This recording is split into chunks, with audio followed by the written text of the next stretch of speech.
So I'm working on this blog about the difference between dual sovereignty and double jeopardy.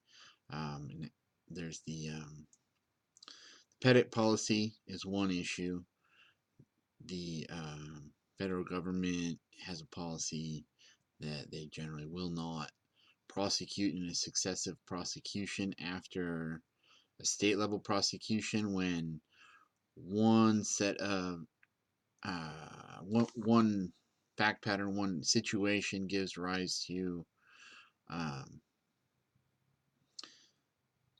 potential prosecution based on the offense described in the criminal statute of both the state and the federal government. If the state's already prosecuting, the pettit policy dictates that unless there is a federal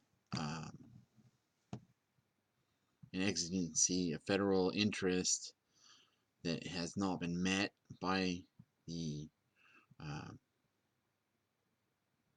by the failed prosecution on the state level, or even by a successful prosecution, the federal government won't prosecute. But it's not because of double jeopardy. It's for several other um, different reasons. One reason. One reason. Okay, a sidestep from the pettit policy back to one reason why uh, uh, dual sovereignty is not considered double jeopardy is because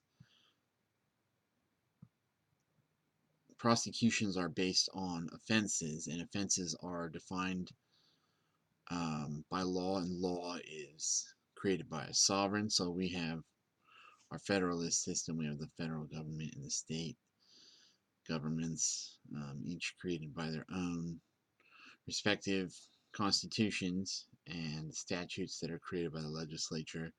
So um, if you have one thing, this is not the biggest reason why our law is how it is, but the rights of um, the accused would be violated in a sense because you'd have a race to the courthouse and you'd have overzealous prosecution to see who prosecuted and convicted first. That'd be a bad thing for all of society as well as those being charged with crimes. Now, the main reason is that government is